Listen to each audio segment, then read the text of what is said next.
Atualmente sabemos muito bem que nem tudo aquilo que vemos na internet é verdade. Da mesma forma que existem notícias falsas, feitas apenas para gerar cliques, existem pessoas que se passam por outras para aplicarem golpes ou, pior ainda, atrair vítimas para encontros que não terminam nada bem. E é sobre isso que irei falar no vídeo de hoje, sobre um caso que aconteceu nos primórdios dos chats de internet. Hoje eu contarei a história de Cassie Renee Wood, uma jovem que acreditava estar em contato com um adolescente que gostava muito dela, mas que na verdade estava em contato com um homem que só queria seu mal. Então, se você se interessa por esse tipo de conteúdo, eu peço desde já que deixe aí o seu gostei e se inscreva no meu canal clicando no botão vermelho que está aí abaixo escrito inscreva-se. E peço também que ative o sino das notificações, porque assim toda vez que eu enviar um vídeo novo, o YouTube te notifica. E se quiser me siga no meu Instagram, que é esse aqui que aparece na tela.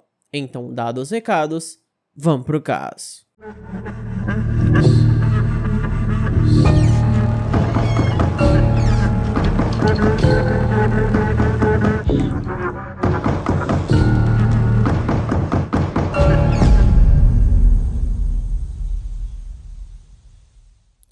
Cassie Renee Wood nasceu no dia 17 de outubro de 1989 em Little Rock, que fica no estado do Arkansas, nos Estados Unidos. Ela era filha de Rick e Christy Wood. A garota também tinha dois irmãos mais velhos e sua família era muito unida, lhe dando amor e carinho.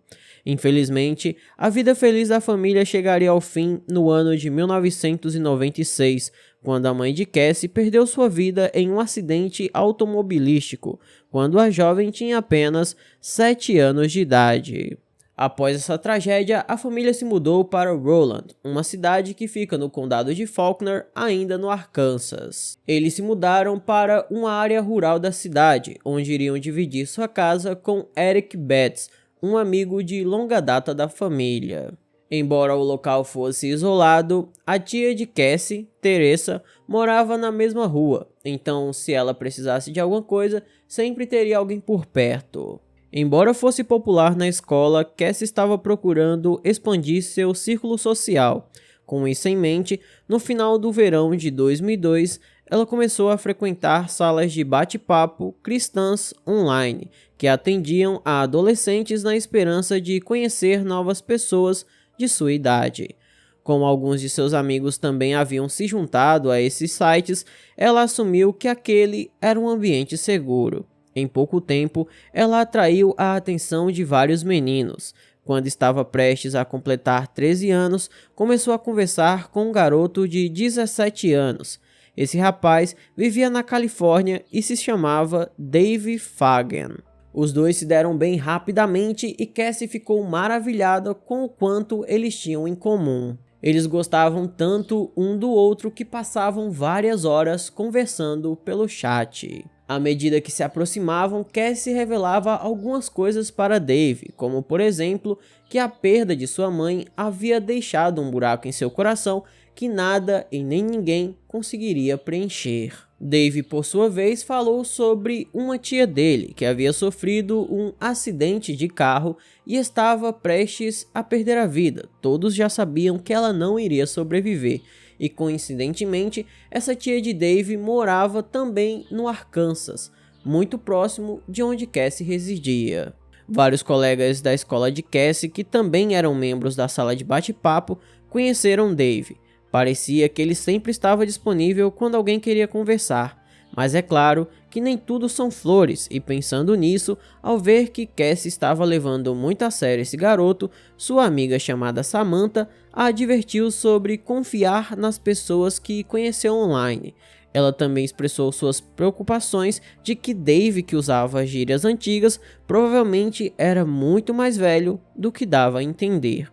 Infelizmente, seu aviso foi ignorado. O pai de Cassie, cujo trabalho como policial o mantinha longe de casa, não via maldade na filha estar conversando com pessoas online, até porque ele achava que ela estava falando com pessoas da idade dela. No entanto, ele acabou mudando de ideia quando sua filha comentou que o Dave, o rapaz que ela conheceu online, havia completado 18 anos. Depois de saber que ele era oficialmente um adulto, Rick pediu para que sua filha não entrasse mais em contato com Dave. Embora tivesse concordado com o pai, ela não estava pronta para abrir mão desse rapaz. Temendo que seu pai usasse o computador e visse suas conversas com Dave, Cassie passou a falar com ele ao telefone.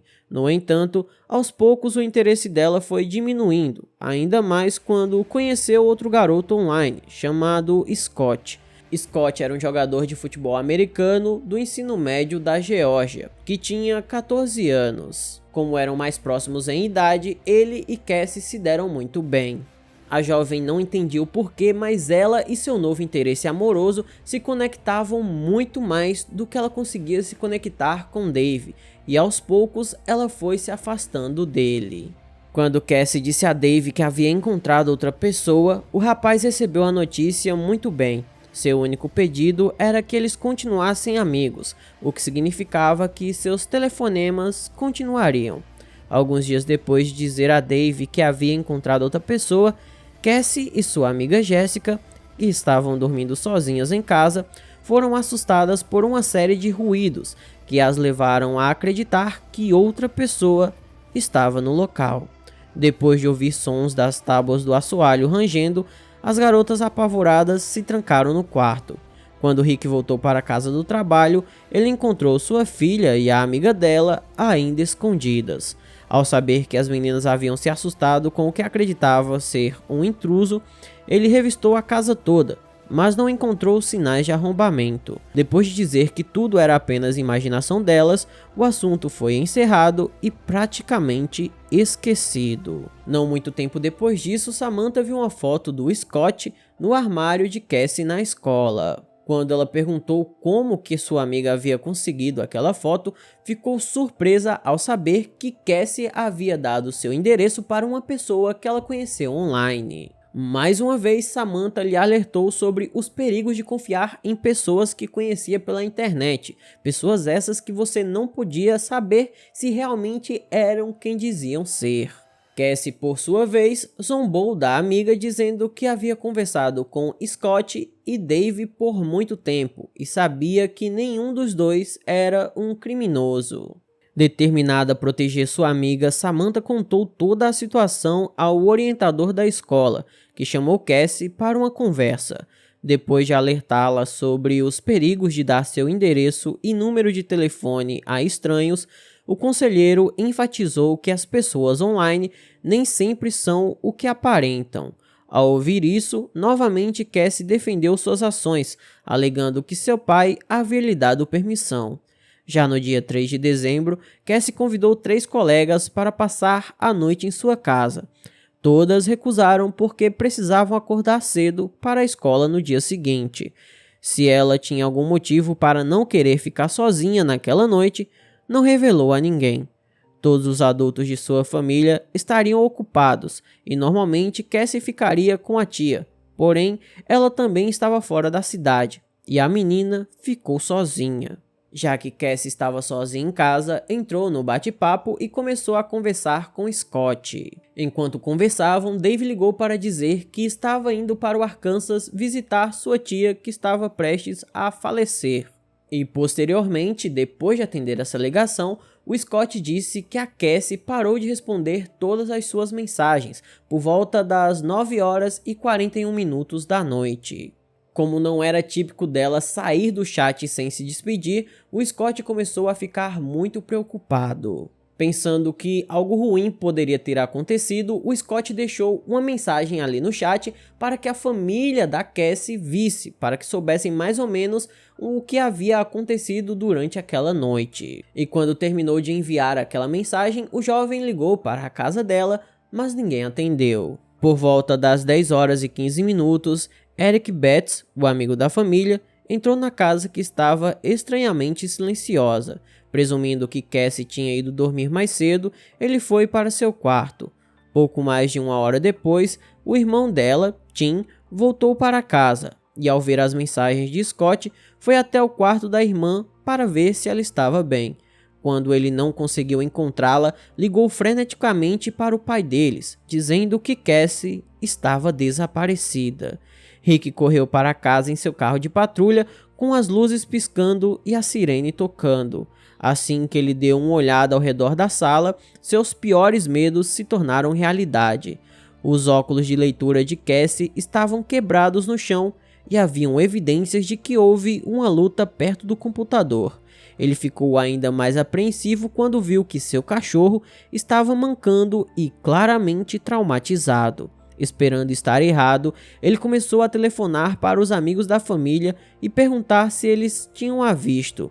Depois de saber que nenhum deles teve notícias dela durante a noite, ele ligou para a delegacia e pediu reforços. Por mais difícil que fosse para Rick aceitar aquilo, sua casa agora era uma cena de crime. Enquanto esperavam a chegada dos reforços policiais, alguém mandou uma mensagem para Scott perguntando o que havia acontecido, e ele disse que a Cassie estava conversando com ele até atenderam a ligação do Dave. Aí ela não falou mais nada. Quando os policiais chegaram até o local, sua primeira teoria foi que Cassie havia fugido por conta própria. No entanto, essa teoria logo foi abandonada, pois o casaco dela e seus sapatos ainda estavam no local, e como estava muito frio, ela não sairia sem estar preparada para isso. Em questão de horas, representantes do Federal Bureau of Investigation estavam no local, assim como membros da polícia do estado do Arkansas.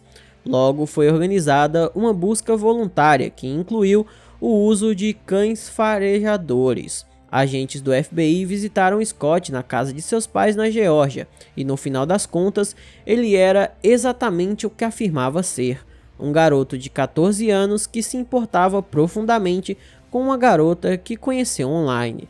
Depois de falar com ele e sua família, o jovem foi inocentado de qualquer envolvimento no desaparecimento de Cassie.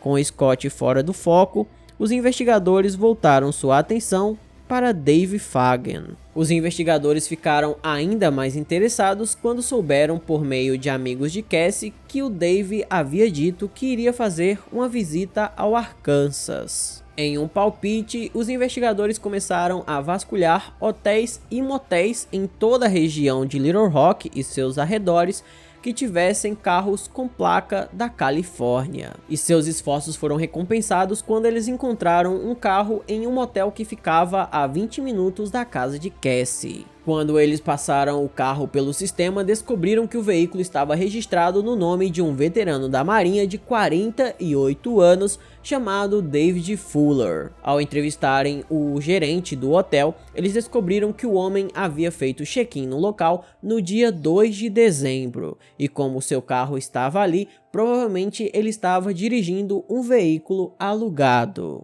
E com uma rápida olhada nos registros de seu cartão de crédito, eles descobriram também que o homem havia alugado uma unidade de armazenamento em Conway algum tempo antes. Então, na noite de 4 de dezembro de 2002, os investigadores foram até a unidade de armazenamento número 313, com um mandado de busca. Quando abriram a porta, viram uma van à sua frente, com um motor em marcha lenta. Antes que eles tivessem a chance de fazer qualquer coisa, ouviram o som de um tiro. Como não sabiam o que havia acontecido, os agentes foram forçados a recuar enquanto uma equipe da SWAT era chamada para assumir o controle. 2 horas depois, por volta das 20 horas e 30 minutos daquela noite, oficiais táticos invadiram o local. David Fuller foi encontrado sem vida no banco do motorista, com um tiro auto-infligido. A arma ainda estava em sua mão e na parte de trás da van encontraram o corpo da adolescente de 13 anos deitada de costas, com os braços e as pernas acorrentados nos 4 cantos do veículo. Era evidente que ela havia sido violada e baleada na cabeça. Um pano embebido em clorofórmio também foi encontrado perto de seu corpo. Uma busca no apartamento de Fuller em Lemessa, na Califórnia, mostrou que o rapto de Cassie havia sido cuidadosamente planejado e executado. Entre os itens recuperados como evidências estavam recibos de compras de fita adesiva, braçadeiras e clorofórmio. Também foi notado que Fuller, um pai de 2 filhos recentemente separado, havia feito uma espécie de santuário para Cassie perto de seu computador. Em uma inspeção mais detalhada, descobriu-se que ele acumulou uma coleção de fotos de várias adolescentes, incluindo muitas amigas de Cassie. Além disso, ele conseguiu de alguma forma seus números de telefone e endereços residenciais. Após analisarem o passado de David Fuller, os investigadores descobriram que seus problemas já haviam começado há um bom tempo. A partir do ano 2000, ele começou a vasculhar salas de bate-papo online procurando por garotas. Fingindo ser um adolescente, ele as cortejava com uma personalidade totalmente falsa. Quando as jovens pediam para ver uma foto dele, ele mandava as fotos do tal Dave Fagan, que era uma personalidade que só existia em sua mente distorcida. Irritada com sua incapacidade de se desvencilhar da tela do computador, sua esposa se divorciou dele e foi embora com os filhos. Após isso, em setembro de 2002, ele foi demitido de seu emprego como vendedor de carros usados, após serem encontradas imagens pornográficas em seu computador de trabalho. Algumas dessas imagens, inclusive, eram garotas menores de idade. Uma garota no estado do Michigan mais tarde se apresentou para dizer que Dave havia se oferecido para comprar uma passagem de avião para que ela fosse até a Califórnia, mas a jovem recusou. Outra garota do Texas disse que ficou assustada quando ele mandou flores para sua casa, embora ela nunca tivesse lhe dado seu endereço. Outra garota da Pensilvânia confirmou que ele havia tentado de toda forma descobrir seu endereço. Felizmente, ela descobriu que Dave não era quem dizia ser. Infelizmente, a Cassie acabou sendo a vítima perfeita para o David, pois ela era muito ingênua e acreditava que todo mundo é bom. Talvez as coisas pudessem ter sido diferentes se Cassie e sua família tivessem descoberto que a pessoa que ela conhecia como Dave Fagan havia viajado para o Arkansas em 2 ocasiões. Sua primeira viagem foi no dia 11 de outubro de 2002, quando ele teria visitado Rowland para ter uma ideia de como era a casa de Cassie. Ele provavelmente perseguiu a jovem se preparando para o que estava por vir. Como não estava totalmente preparado para atacar, ele retornou para a Califórnia e planejou melhor. Já no dia 2 de novembro, comprou uma arma que usou para ceifar a vida de Cassie e a sua. 2 dias depois disso, ele voou novamente para o Arkansas, onde alugou a unidade de armazenamento, provavelmente para garantir que teria a privacidade de que precisava quando tivesse sua vítima em mãos. Os investigadores suspeitaram que ele pretendia raptar Cassie naquela visita, mas seus planos deram errado. Parece provável que Cassie e Jessica realmente tivessem presenciado algo na noite em que pensaram que alguém havia invadido sua casa. Elas não sabiam disso na época, mas Dave estava muito mais perto do que alguém poderia imaginar. É possível que ele tenha entrado na casa, mas recuou ao descobrir que Cassie não estava sozinha. Ele sabia que teria outra oportunidade e só tinha que esperar. Como David Fuller tirou sua vida quando percebeu que havia perdido a oportunidade de fugir, nunca saberemos o que o motivou ou até mesmo se ele fez outras vítimas. Considerando o nível de preparação que ele teve para cometer esse crime, é difícil não imaginar que ele tenha cometido aquilo outras vezes. Mas se ele fez outras vítimas ou não, provavelmente nunca iremos saber. Então esse foi o vídeo de hoje, espero imensamente que vocês tenham gostado da forma como eu narro os casos e nunca do que essas pessoas fazem. Se você gostou, eu peço que deixe um like, se inscreva no canal, mande para todos os seus amigos, me siga nas minhas redes sociais, se quiser e puder se torne um membro porque isso ajuda muito. Além de ajudar o canal financeiramente, o seu nome aparece aqui junto com o nome de todos os membros do canal. Então se quiser e puder, se torne um membro porque ajuda muito. Por hoje é só, até a próxima e tchau!